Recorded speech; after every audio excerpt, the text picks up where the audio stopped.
Assalamu alaikum, brothers and sisters. Welcome back to the Ahmadiyya Fact Check blog. Come get these facts. And I'm giving you that commentary, that Qadiani commentary. And let me turn off this. Okay, I didn't know the YouTube was on. So okay, come get these facts. Ahmadiyya Fact Check blog. I got something special for y'all today. Most of y'all already know what it's about. Here, let me show you again. Mufti Muhammad Sadiq. Did y'all see that? This dude has got this obsession with white women, and I'm gonna show it today. I'm gonna prove it. This is what Ahmadiyyat is. Ahmadiyyat is all about, these behaviors. These, had sex with a man, had sex with a woman, went to London and impregnated the maid, and then went to America and got another woman pregnant. And then the Ahmadiyya Jamaat hides it all. My thing is the hiding of it. Why are they hiding all of this? Just tell us. Your Murabbis in federal custody. Just tell us. They won't admit to Rana Lukman being in federal custody. They won't admit to it. So they're doing this Jalsa right now, West Coast Jalsa. If you're watching it, So anyhow, first question. I'm gonna put the question on the. Uh, who is Mufti Muhammad Sadiq? Does anyone even know? Okay, who is Mufti Muhammad Sadiq? Well, let me tell you, Mufti Sadiq, and I don't know why he's called a Mufti. Because he's not a Mufti. He's not qualified, but he was pretending to be like a sheikh. Um, okay, so let me give you this photo with Mirza Ghulam Ahmad. Can you guys see that? This was in the Muslim Sunrise. So who was Mufti Sadiq? Mufti Sadiq was a follower of Nuruddin, and this is in my essay. If you go to the blog, search Mufti Muhammad Sadiq. He was born in Beira, modern day Pakistan, January 11th, 1872. At the time, it was British India. It's on the Pakistan side of the Punjab. It's about 100 miles. I think it's northeast of Rabwa. So he was the nephew of Nuruddin. Nuruddin is either his mamu or his halu. Actually, I don't exactly remember, but he's a maternal uncle. And I don't remember if it could be a cousin of his mom or something like that. So his father, Mufti Muhammad Sadiq's father, dropped him off in the 1880s with Nuruddin and said, educate this kid. He was a young kid, teenager. He was in Jammu with Nuruddin. So he was always the right-hand man of Nuruddin. Nuruddin introduced him to Mirza Ghulam Ahmad. In 1889, he married Faz Bibi, et cetera, et cetera. So now he becomes the right-hand man of Nuruddin and Mirza Ghulam Ahmad. That's very, very important to understand. He was an inside man. He lived in the house with Mirza Ghulam Ahmad and his wife. He had about 4 kids, and he was the editor. He ended up becoming the editor of the Badr, and then in 1908, here's what's interesting. In 1908, let me take this off. Okay. Oh, we got some comments. Okay, so check this out. In 1908, Mufti Sadiq was in Lahore when MGA died. Okay, that is interesting because I haven't seen his statement on the death of Mirza Ghulam Ahmad. It's the weirdest thing. I mean, you always look at why is this person silent on this topic? He was there in Lahore. The entire Al Badr had moved to Lahore. He's there. He's there at the night MGA died. Quiet. I haven't heard anything. Maybe it's in an Urdu source. Maybe it's in Zikr Habib or something. I'm not sure. I know it's not in the English sources. And I've been looking and looking and looking. It's not there. So anyhow, Mufti Muhammad Sadiq. Let me put up the photo again. So okay, 1908. He's in Lahore when MGA dies. He says nothing. He's an inside man. What happens after 1908?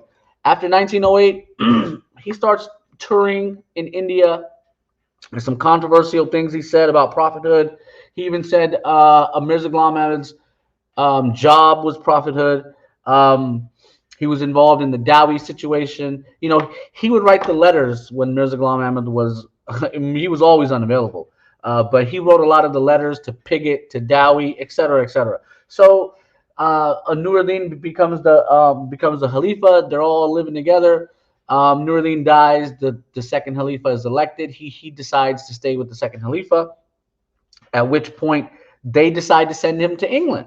So in 1917, here, let me share my screen so you guys can see what I'm reading off of.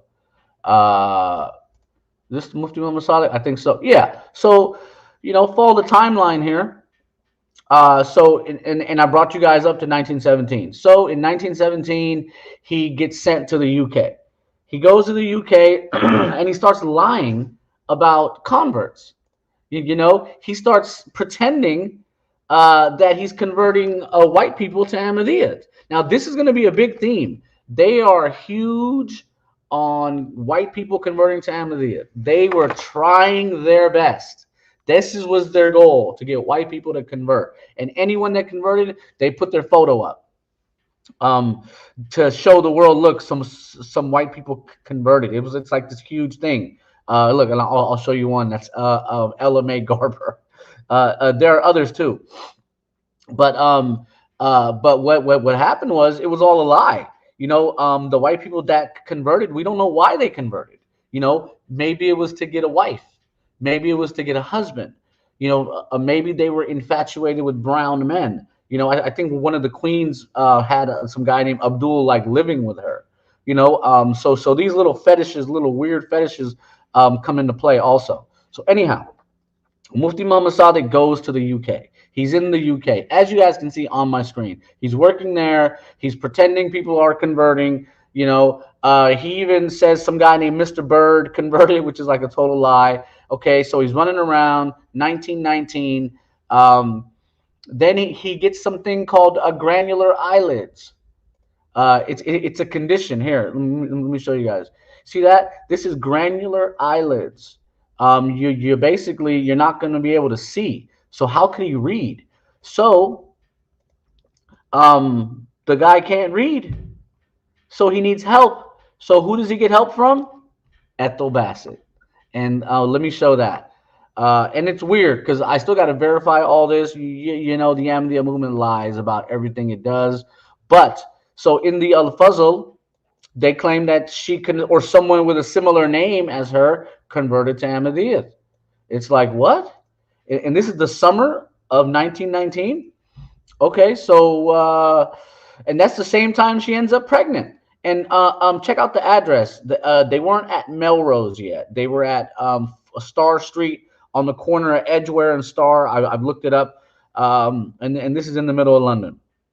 So anyhow, the Mufti is suffering from granular eyelids. He can't see. So Miss Maud Besset, who the other name is Bassett, she's also mentioned in the Review of Religions, but she's pregnant in the summer of. So at that same time, she's pregnant. Okay, does the Ahmadiyya movement tell people? No. They know. They probably know. They lied later and said they didn't know. So when she's 5 months pregnant, the Mufti is getting sent to America. Okay, and she's 5 months pregnant. So, and then, maybe she was 4 months pregnant. My math might be off a little bit. Anyhow, Frederick Arthur Bassett is born on May 20th, 1920, and the Mufti is in America. He's not even there. And his son was born. Y'all want to see him? Cute kid. Right? This ain't no English kid. This kid is mixed with something, and you can tell. All right? So this kid is born out of wedlock. Mufti Muhammad Sadiq seems to have had sex with the maid, and it's weird about Ethel Basset that they say she was a maid. Well, who was she a maid for? Was she a maid just working as a maid in town, and then maybe the Mufti hired her? We don't exactly know. It's not said. Somehow she ends up in this house with the Mufti, and she ends up pregnant. And then the stories come out. How did she become pregnant, and et cetera, et cetera. So we're not buying it. We're not buying it because I'm going to show you the Mufti has a history of being obsessed with these white women, with all women actually, but mostly the white women. So let's see. So he's born, and where's the Mufti? Well, the Mufti's in America. Does he know that Ethel Basset had a kid? I think so. You know why? Because they stayed in touch via letters in those days. Okay, so the letters, there's many people that he kept in touch with via letters. A Charles Seabright was missing in Ahmadiyya for 16 years. He wrote him a letter. He found him. He found an address, and he wrote him a letter, and he got a response. So that's how the world worked. It was like an email. You could reach anyone via letter. So he had her address. She had his address, his new address, or I'm sure she heard of the Muslim Sunrise. And the Mufti ain't hard to find. His location's always given up. He's always saying where he is, what he's doing, et cetera, et cetera. So this kid is born, and so what happens with him here? Let me show you the Ethel Basset. So his mom is young, and we don't know how young she is. I'm guessing she was like 14, 15, if you ask me. In those days, it was very normal for that to be a scenario. So she ends up giving him up. She can't even do it. The kid's like 5, 6 years old. She sends him to a boarding home, a Dr. Barnardo's home. If you look those up, those are like boarding homes for orphans, for children who've been pushed into prostitution, for children who are being forced to work, et cetera, et cetera. Mostly it's orphans. In those days, there were a lot of orphans. Now, I don't think there's as many as there used to be. Anyhow, so that is Ethel Basset. The Mufti leaves. The Mufti's in America. He's doing his thing, okay? And he meets another woman, Ethel Garber, or not Ethel, Ella Mae Garber. And now he's working closely with another woman, And honestly, as I'm reading the reports from the UK, he's converting women. Now, and that's strange to me that he's walking up on women and talking to women. You don't even walk up on dudes. You got to be careful who you're walking up on, especially in them days, there's no camera, you know what I mean? And that's funny because Ruzzy is like walking up on shopkeepers, but he got a camera with him and walking up on people. It's like, bro, stop trying to act like you're a tough guy. Ruzzy wants to be this tough guy. I think he started trying to work out or something, lift weights to try to be a tough guy. I've seen many of these characters, right? But anyways, so you got to be careful who you're walking up on, And so if you have a booth, the Mufti didn't say he had a booth on Star Street or wherever. So we don't know how he met these people and interacted with them. But in New York, he ends up getting a hold of Ella Mae Garber, and he says he converts her. She was already a Muslim, so what are you converting her to? Basically she left Islam for a few years, and Mufti's working closely with her. So your eyebrows should immediately, something's up. What's going on with the Mufti and all these white women that he's just constantly around, So here's another interesting thing. As he lands in America, he's detained, and he sort of has to prove that he's not going to do polygamy, And look, it says it right there towards the bottom. I am not a preacher of polygamy. See, so he's like, and this is going to be interesting because he almost has to promise the U.S. government that he won't marry because he's already married. He admits at this point to having 4 kids in India. He's married with 4 kids. So, and that's interesting because some other Ahmadi missionaries came to America, but they weren't allowed in. They were not allowed in, and it had to deal with polygamy. I'm working on those essays right now. Anyhow, he's in America. He's running around, and so I'll tell you something sad. Well, it's not sad; it's reality. The Ahmadiyya movement was looking for Muslim communities that they could come, trick, lie, convert. No one knows anything, And I was reading about Europe, Christianity in Europe, like 200 years ago, and they said the common folk knew nothing of what Christianity was. They weren't even allowed to read the Bible. The reading of the Bible was left to the clergy. And all you did was follow. And it was probably like that in Islam too. Not everyone was literate, so you just followed what you were told. But now information is superfluous. So now the average guy like me can go and get an education, and I don't have to have come from privilege or from money or something like that. So anyhow, he's in America. He's lying about his polygamous thoughts. He's hanging out with Ella Mae Garber, claiming she's converted. She ends up getting married to some other guy named Mustafa Taha in like a year's time, and then she disappeared. She became a Muslim again.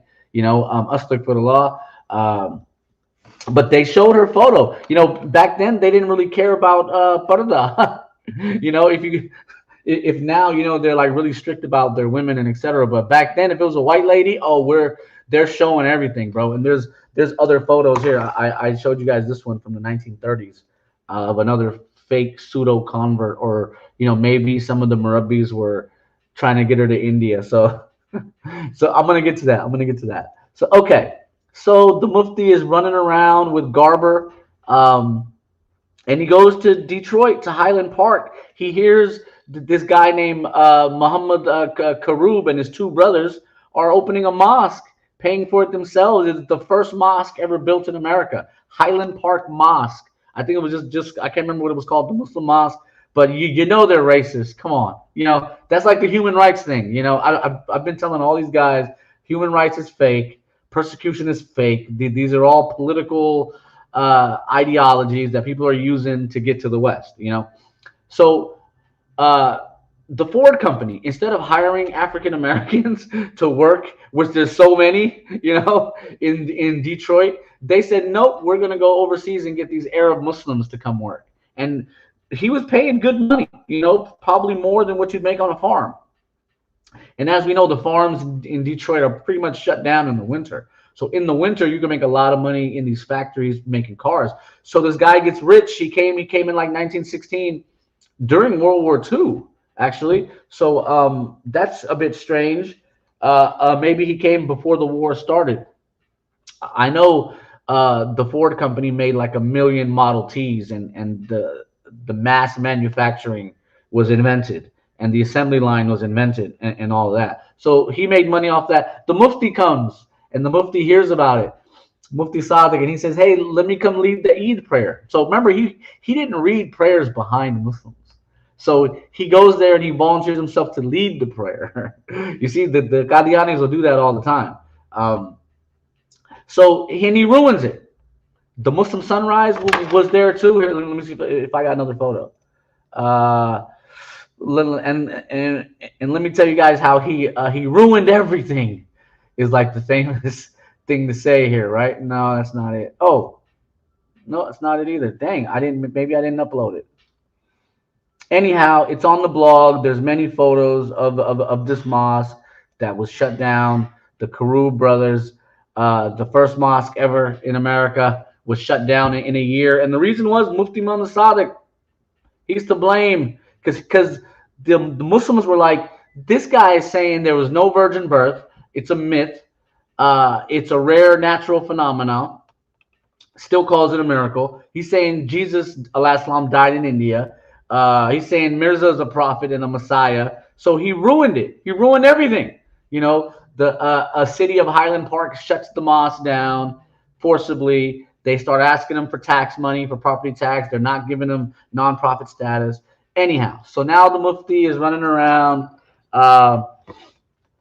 So he bumps into this guy, Charles Seabright. Let me show another photo. So, what's interesting about him? At the Jalsa, and the West Coast Jalsa, because he was living in the LA area. At the West Coast Jalsa, they had the banner of him and like a booth with him. And they're like, oh, the first Ahmadi in LA, or one of the earliest Ahmadis in LA. Bro, he was a fake. He was a fake. He was never an Ahmadi. And I'm going to show you in just a sec. He was saying, he was telling other white people that he could get a harem of Indian women with dark eyes. He got it. He got this, right? It's in the newspaper. I'll show you guys in just a sec.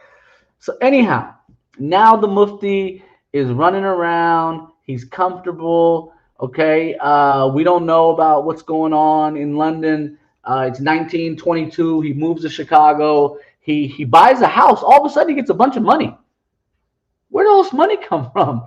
To where he bought a house in Chicago, in the South Side, which wasn't cheap, But he buys this house. You could see it.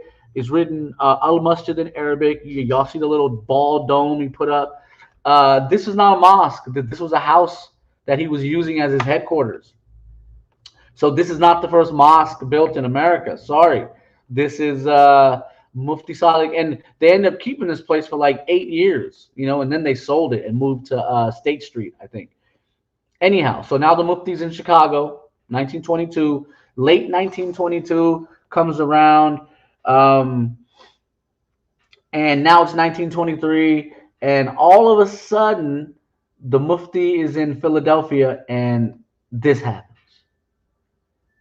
He gets accused of marrying another man's wife.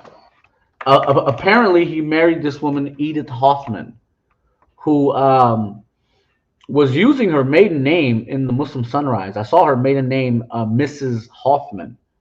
Was it Mrs.? Yeah, actually, I don't exactly remember, but she's in the Muslim Sunrise. It's on the blog. I wrote a whole like essay on her and her kid. You can see her kid. That's the daughter of Mufti Muhammad Sadiq.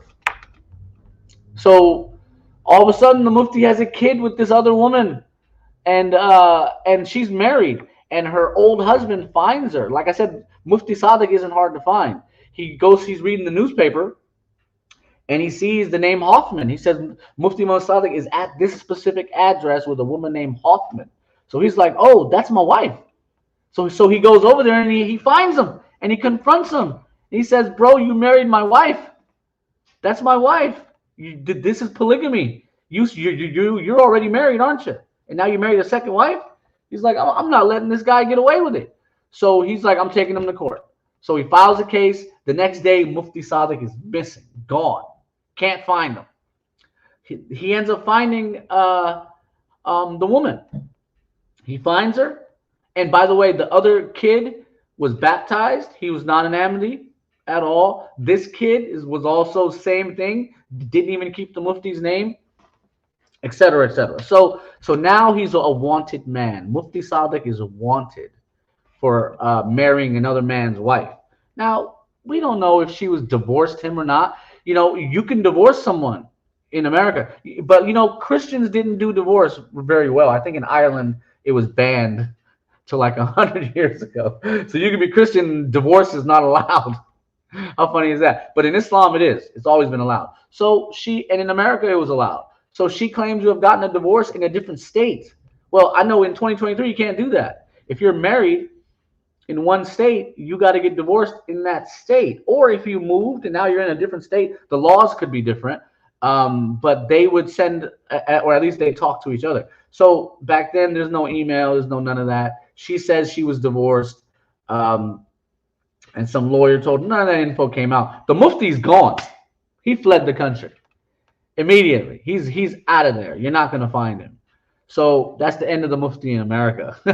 That's how it all ends. And it's funny because Yasser Qadi did a video on this, and he said the police were looking for Mufti Sadiq. He did this like a year ago, and I couldn't figure out what he was talking about until we figured it out. And there's many other newspaper clippings. It's on the blog. Go and check it out. And oh, okay, so I forgot, for Ethel Basset in the UK, her family came and visited the Fazl Temple.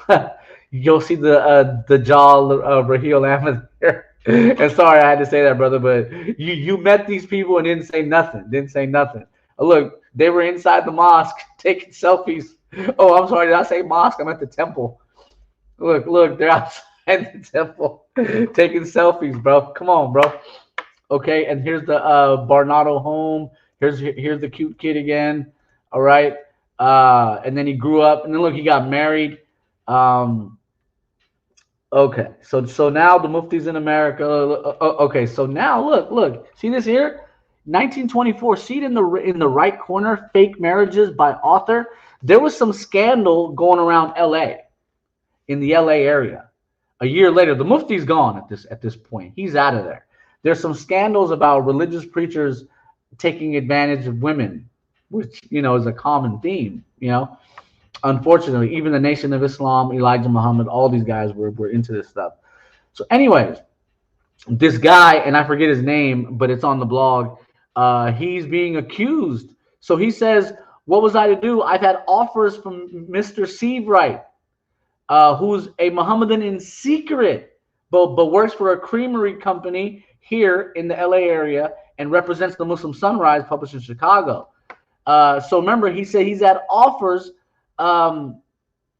that he could have a harem in India if he wanted through Dr. Sadiq. So let me tell you, Mufti Sadiq was not a doc. He did not have a doctorate. He's lying, an honorary doctorate. They also started calling each other Sufi. Like there's a Sufi Doctor Sufi Bengali. He ain't got no doctorate. He ain't no Sufi. Ahmadiyya that doesn't allow you to be a Sufi. So very strange how these guys lie about everything. Is a mystical word. Okay, so he could have brown girls there with dark eyes, jewels, and servants. So hold on. Now the same guy, Seabright, which is who's an old man at this point, he's offering this to other people. Right now, remember, Seabright disappears in the history of Ahmadiyya after 1924. He was a fake Ahmadi to begin with. Most of these white converts were fake Ahmadis to begin with. So anyhow, now we have another connection to this whole sexual abduction, white women, harem. The white men want brown women. The brown men want white women. This is Ahmadiyyat in America. It's a total failure. Mufti Muhammadin leaves in 1924. Some guy named Muhammad Yusuf takes over. He lives in the house. Anyhow, so now the Mufti's back in India, right? And so he's back in India. Okay, which comes the case of Hidayt Budd. So I think this is the 1929 Review of Religions or something. Actually, I don't remember. Maybe 1932. Mufti Muhammad Sadiq goes to Sri Lanka and picks her up in like 1927, 1928, whatever it was. She appears in different newspapers, and all of a sudden she's an Ahmadi. All of a sudden she shows up in Sri Lanka out of nowhere, out of nowhere. The Mufti goes there and picks her up and brings her to Qadian. In newspapers, all of a sudden her name changes, and now she's Mrs. Sadiq. Okay. Later, Ahmadiyya report said she had a son, and both of them died. Well, what does that even mean? In other words, they disappeared. She might have had a kid, and this is a third bastard child of Mufti Sadiq. We don't know. And then for his final trick in like 1957, in 1950s, so a few years before he died, this dude's like 80 years old or something like that, or 70 years old. He marries again in Malabar, South India, and he had kids from that marriage. And rumor has it from Mushtaq Malik and A.K. Sheikh, one of his sons moved to the L.A. area and killed his wife and got a case and caught a case for murder, collecting life insurance money or something like that. So anyhow, ladies and gentlemen, these are the facts of the case. I've showed all the photos. Mufti Sadiq. This was his obsession with white women, and here's some other Edith Hoffman stuff, and let me go through the comments, and that's it. What was that? 27 minutes. So okay, let's see. Yeah, exactly. This guy was taking advantage of women, and no, there's a Mufti Muhammad Sadiq award in America. You could get a Mufti Muhammad Sadiq award. So, let's see. Oh yeah, bro. Listen, bro. You want a white woman? Give me a brown one. You know what I mean? They're like trading women, bro. Come on, bro. Let's see. I'm just going to the comments. Anything in here interesting? Okay, I don't know, man. Healthy man. Okay, so everything else is pretty much, yep. So, ladies and gentlemen, with that being said, assalamu alaikum and peace out.